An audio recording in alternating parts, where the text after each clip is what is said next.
All right, welcome to today's episode, Narcissism and Sadism in Marriage. So, fun topic, but important. This is something that people ask questions about and they maybe have a little bit of a hard time understanding. So, we're going to go through it today. So, I wanted to feature a review. This is by Lolly Bean. I say, mind blown. I am blown away by these informative and positive podcasts for growing and maintaining healthy relationships. I've been married for over 30 years and have often felt so much disconnect in my marriage and never understood why. I want everyone I love to listen to Dr. Mike and gain some clarity to improve their relationships. It is a true gift. Really appreciate that review. It means a lot to me. Thank you for taking the time to do that. Guys, if you're enjoying this podcast, write a review on iTunes or wherever you're listening so we can grow this podcast and grow the message and help more men, help more marriages, more couples.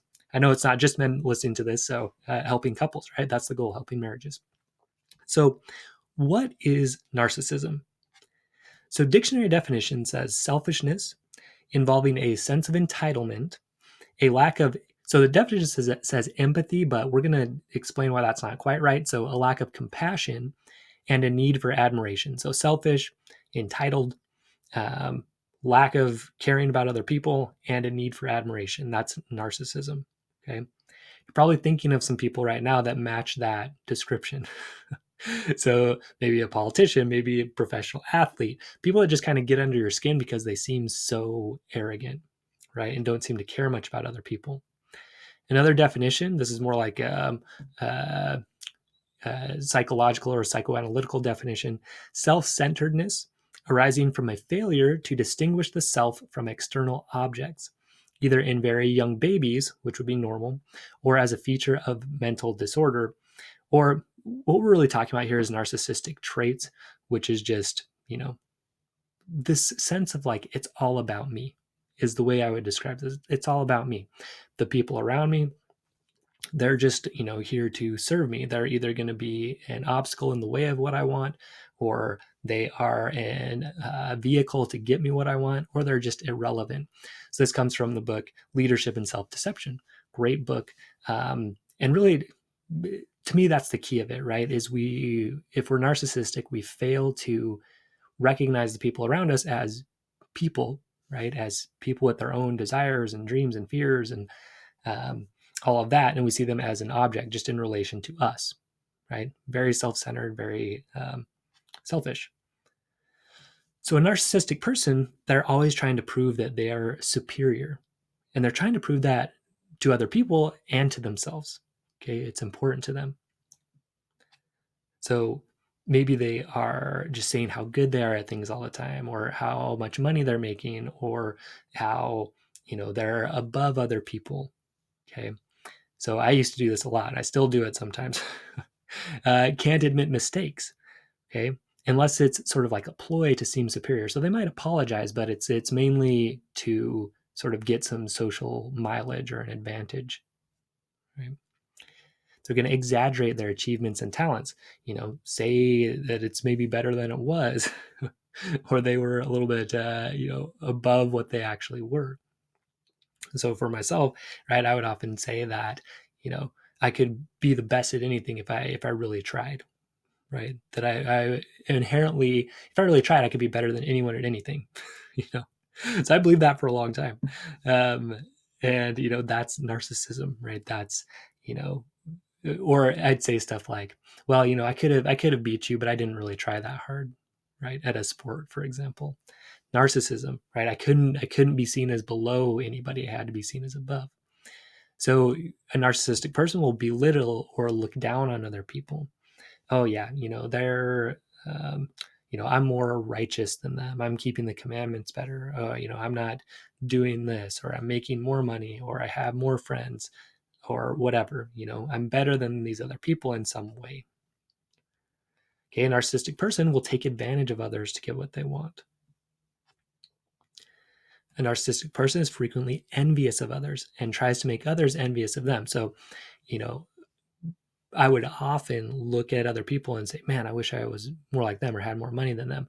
Or if people, for example, made less money than me, I would sort of show that I had more money in certain ways to make them envious of me. Okay, all this is narcissism. And it boils down to this idea that there's just this need to be above. There's this need to be one up, okay, above the people around us. Now, an important key to this, like a narcissistic person, is that it's not a lack of empathy. So empathy, we're going to define as, and this is coming from the book Brain Talk by David Schnarch, but we're going to define it as the ability to kind of pick up on or intuit the feelings of other people. Okay, so that's empathy. Most of us have it. Very few people don't. A person who doesn't is autistic.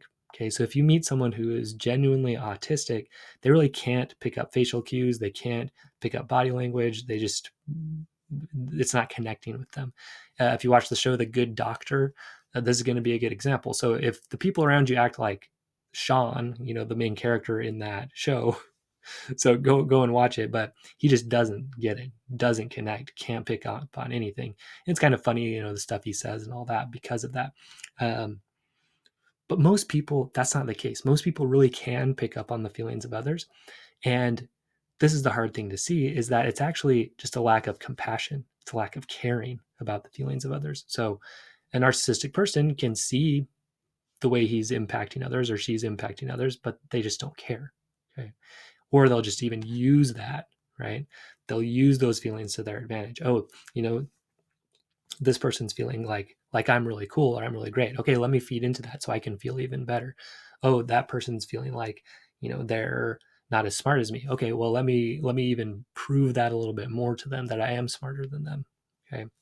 So they can still see it, but they're using it to their advantage.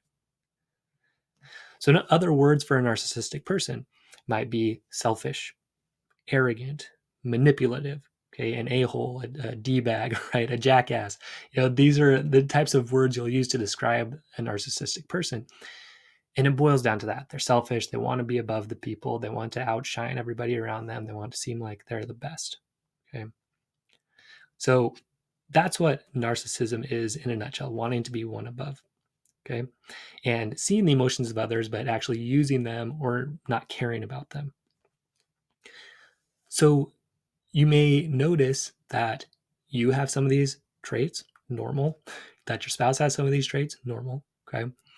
So sadism, what is sadism? So to me, it's just narcissism to the next level. So if narcissism is just not really caring about hurting people around you, so you'll say someone who's narcissistic or arrogant or manipulative will kind of use people as stepping stones, right? They'll climb the corporate ladder. They don't care how they get there. They don't care how many necks they step on to get there, right? That's more like narcissism. You don't really care as long as you get what you want. You don't care how you hurt other people. Sadism is actually enjoying hurting other people. Okay? So the dictionary will define sadism as the tendency to derive pleasure, and especially sexual gratification, from inflicting pain, suffering, or humiliation on other people. Okay. So, a person who is sadistic to a lower degree, not like the sexual version of this, might just enjoy the failures of other people, right? So you see, for example, like a basketball player you don't like, and they go to the finals and then they lose, and you're happy about that. Okay, that's sadism because someone failed, they're feeling bad, and you're happy about it. Okay, so um, another one might be just enjoying seeing other people squirm or be fearful or anxious. If you kind of tease other people and you like pushing their buttons, you like when they get upset. Okay, that's sadism, right? You're enjoying inflicting suffering on somebody else. Okay, so if we use that definition, I hope you're seeing like you do that a lot. The people around you do that a lot. Okay, your kids probably do that. So if you're a button pusher, or someone who is, that's sadism. Or you enjoy scaring other people. You spook people and you like that. It's funny. If you watch these videos of people getting freaked out and scared, right? That's sadism because you're enjoying inflicting suffering or pain or humiliation on other people. Now, of course, there's degrees of this, right? About how much you would enjoy hurting somebody else. Okay. But just understand like it's there and it's normal and it's part of who we are. Okay, here's a big one. So I've talked with a lot of people recently about this, as I'm discovering this more and more. A very common sadistic move is to, when someone does something you don't like, to act hurt by that and then just like give a silent treatment, just cut off communication until that person comes to apologize. Now, why do I call that sadism? Because if you do that, you're waiting for this person to sort of come back and grovel and beg and say how sorry they are. And you're enjoying that, right? You like that they're at that lower position. You like that they are apologizing, even though they maybe didn't even do anything wrong, right? You're getting some enjoyment out of that. So, notice if you're doing that, or if someone that you care about does that, that's a sadistic move. So a lot of people, when they think about, narcissism or sadism, narcissism is probably more popular lately. What most people are looking for is, did I marry someone like this? Did I marry a narcissist? What are the traits of a narcissist? Okay, if I married someone like that, I better, do something. I better get out of this marriage, or I better change them. Okay, but what most people fail to do is look at how they themselves are narcissistic, manipulative, and sadistic. Okay, you're going to be better served to find this in yourself. And there's a reason for that. The reason is the more you see it in yourself, the more clearly you can see it in others. The more you see it in yourself, the more you can start to change that and adapt that, and also know how to address it if you're seeing that in your spouse or a parent or a sibling or whoever, a colleague at work, a boss. What you got to understand is most people really do have both narcissistic and sadistic traits. In fact, you probably have many of these traits. Gasp, the horror. Okay, but it's true. All right, you probably do have these traits. Guys, this is nasty to see. It is not fun. I've mentioned my wife and I are going to couples coaching ourselves, and this is what we're really working hard on. And what has been really difficult for me to see is the ways that I do this, the ways that I'm narcissistic, the ways I'm sadistic. It's there a lot, and it's very disappointing to see. But at the same time, very powerful and very healing for me to notice that, to recognize it, to see that it's in me, and it's weird, but I just feel more, I feel bad because I see those things, but at the same time, I feel more whole. I feel complete. I feel like, that's there. That's part of me. And I want people to let me know when they see that. And I want to work on that, but also understand like it's there, and not that it's okay to act that way, but just to understand that it's there has been really, really powerful. So again, like as you see them more clearly in yourself, you're going to be able to start to change them. And that's going to really quickly improve your marriage, because if you can come to your spouse and you can say, hey, listen, I have really been narcissistic. I have really been um, trying to be above you in a lot of ways. I've been trying to prove that I'm superior in a lot of ways. I'm so sorry. That probably made you feel less than. And in fact, I was trying to make you feel less than. I want to change that. Please let me know when you see me doing that. Okay, here's the thing, your spouse already knows you're doing these things. It's not a surprise to them, but that you're able to have the insight to come to them and say, hey, yeah, I have been being narcissistic, or even worse, hey, I have been being sadistic. I did like it when you didn't succeed as much in your business because, I felt bad that you were doing better than me, or, that your parenting strategy didn't work. I actually enjoyed that because, I wanted to show you that I was a better parent. Okay, it takes a lot of internal strength to say that. And then to say, hey, please catch me and let me know if I am doing that. It sounds awful. This sounds like the worst thing you could do. But in my personal experience and working with people, as you do this, you actually gain a lot of trust, and you can really take things to a better level. Okay. The other thing too is you're going to be able to spot this in other people. If you notice it in yourself, you're going to be like, oh yeah, I see you doing that too. Hey, colleague, hey, parent, hey, whoever, you can see them doing it too. And that lets you start to call those behaviors out and not allow those behaviors in your life as much. So let's take a quick narcissism quiz. So answer this question for yourself. In what ways are you superior to your wife? Or if your wife listening, in what ways are you superior to your husband? Now you might say, oh, I don't think I'm superior, but I'm going to give you a few categories. Okay. As far as money goes, in what ways do you think you're superior? That you make more, that you manage it better, okay, that you make better decisions, that you don't spend as much. Okay. How about with work? Is your work more meaningful?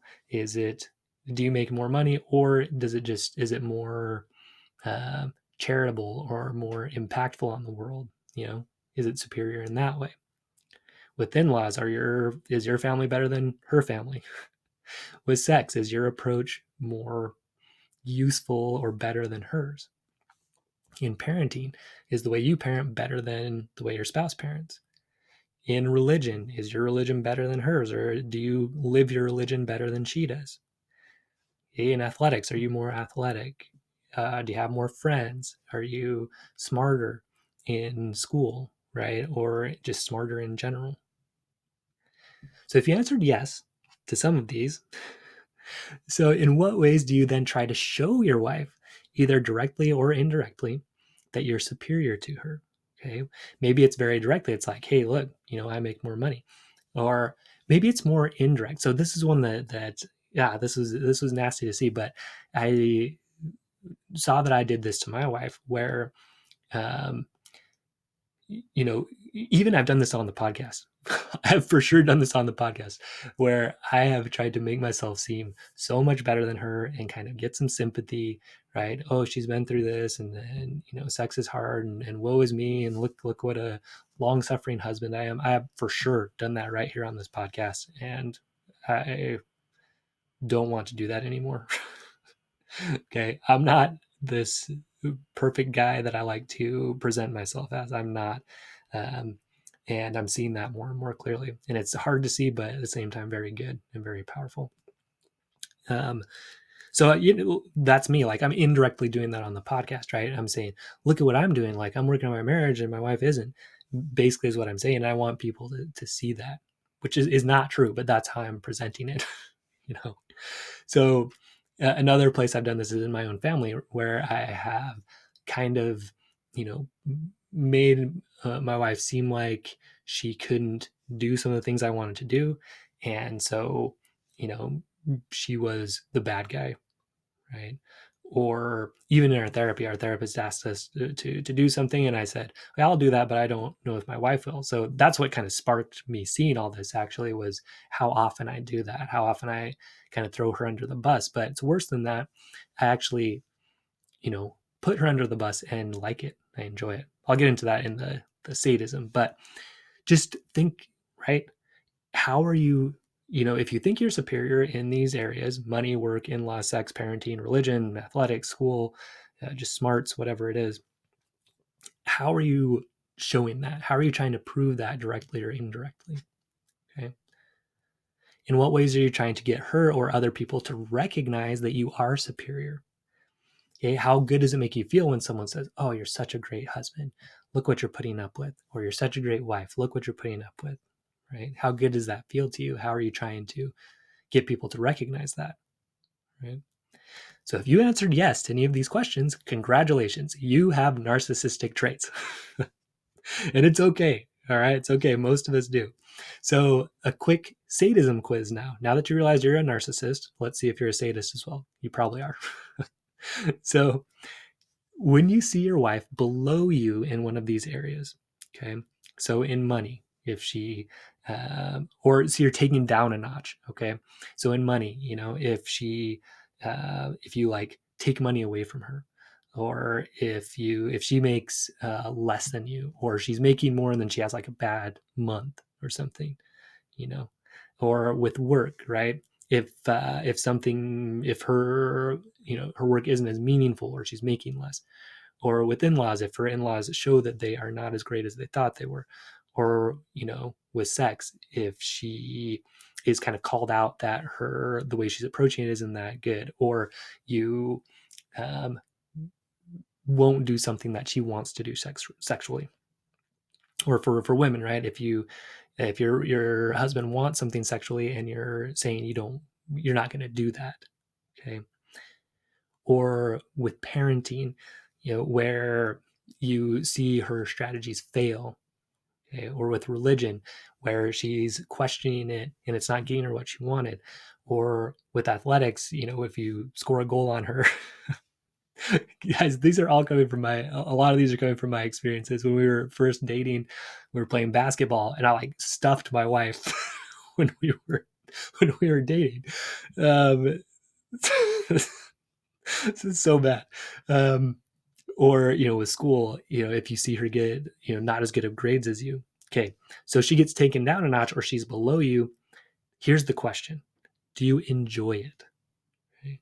Do you get some enjoyment out of this? Or for women, I think sometimes women, maybe more than men, it can happen both ways, but where you kind of deny sex, you say you won't do it, and you kind of get some enjoyment out of that. You're kind of like, yeah, you wanted that, I'm not giving it to you, and there's a little sense of satisfaction in that. Or in all these other things, right? They kind of fail in some way, or they get taken down a notch. Do you enjoy it? If you're looking from an outside, what's the expression on your face?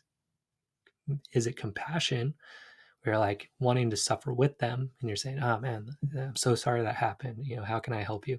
Or is it like, yeah, well, it's about time, right? It's about time you saw that.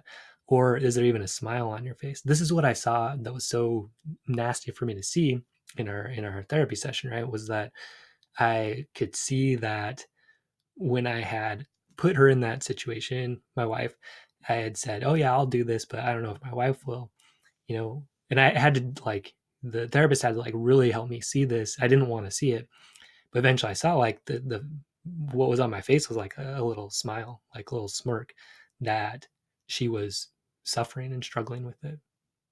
Not cool to see, but important to see. So when you look at it, right, are there times when your spouse fails or gets taken down a notch, or you deny them something that they want and you're actually enjoying it?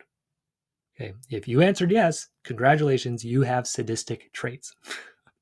Doesn't mean you're a total sadist, but you do have sadistic traits. And so, where did you get these from?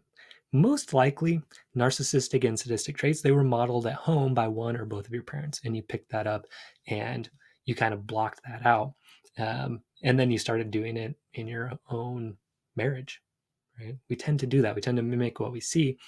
And if we're not super conscious of it, we're not going to be able to see it. The other thing that I've learned really is, as much as we sort of self-reflect on this, other people can actually see it better. So whether that's your spouse or a friend or a coach, right, or a therapist, they'll be able to see it a lot better. So guys, it is hard to admit this, but it's important, and it can start real change and healing. Okay, so now that you realized, yeah, I do have some narcissistic and some sadistic traits, what do I do about it? Okay. So as you start seeing these traits in yourself, just start recognizing them. Okay, I'm doing it again. I'm making it all about me. I'm trying to go one above. Okay, I'm trying to put my wife down. I'm enjoying when she fails. Okay, recognize it, and then ask for help from other people, because they really can see it better than you. Say, hey, look, I notice I'm doing this. Please let me know when you see me doing that. My wife and I, like, we touch our nose to kind of tell each other that we're seeing that in each other. So the other thing that you want to start doing is you start making it a practice of putting yourself in your wife's shoes more. So at the core of it, right, the problem is that with narcissism, we're just seeing our wife as an object. We don't really care about her feelings. So the solution there is to really try to get into her experience more, right? Try to experience things as she would. Okay. If she's in pain, man, be there with her instead of like enjoying it, right? Or not caring about it. Okay, so, and then you just practice genuine care and concern for your wife and the people around you. Guys, it feels a lot better. Okay, this is a transition I'm making. I'm realizing just how narcissistic, selfish, sadistic I've been. And I'm starting to change that. And it feels really good, to really care about the people around me, serve them, to try to, instead of not caring or even getting some enjoyment out of their suffering, to be there with them in it. Okay. So then so you work on it yourself first. That's the key, right? But then if you notice, as you start to notice these in yourself, you may very well start to see them in your spouse and in, coworkers or your boss or your parents, okay, or family members. So if that happens, that you see these, right, you just start calling it out, right? Letting them know that you see these behaviors. Like, hey, I don't appreciate that you seem to enjoy when I failed at this. They're like, oh no, I didn't enjoy it. And you're like, well, that's what I saw. And I don't appreciate that. And they're gonna try to maybe deny it all day. It doesn't matter. Okay. The point isn't to get them to agree with you. It's for you to see it and let them know that you see it. Okay? So coming back to this idea, because I feel like it's really common, a common strategy that people will use. So if someone does act hurt, okay, and then withdraws with that silent treatment, what you're used to doing is going and apologizing to that person, right, and saying, "Oh, I'm so sorry. That must hurt your feelings. I just want to make it right." Instead of that, what you want to start doing is saying, "Hey, look, you know, you can withdraw as long as you want. Okay. And when you're ready to have a reasonable discussion about this, I'm very open to talk with you." So you let them throw their fit, do their thing, whatever, but you don't go and play that same role of apologizing when really you didn't do anything. That was that big a deal. Um, just say, hey, I want a relationship with you, but if you keep doing this, we're not going to be able to, because we can't have a reasonable discussion where we disagree, or that kind of thing.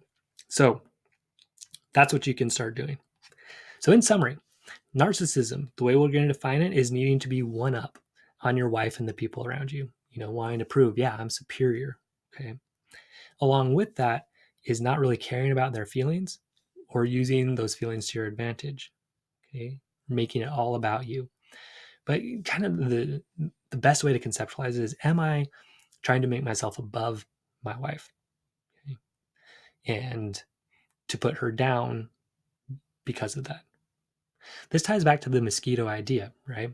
A mosquito really is a narcissist, because what they're trying to do these nice things, but it's to be in this one-up position, right? To be in this position of, um, you know, being better, or being above.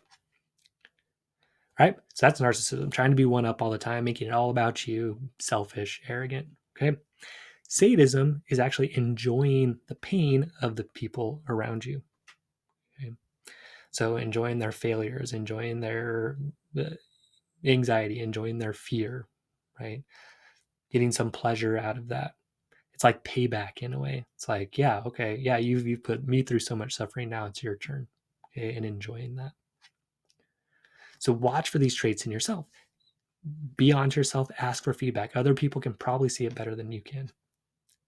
And then start calling out these traits in other people. Okay. Do it in a way that you say, hey, like, I see you doing that. I don't appreciate that. Okay. Again, it doesn't matter if they admit that they're doing this or not. The point is that you see them and you start behaving in a more useful way. All right. All right, guys.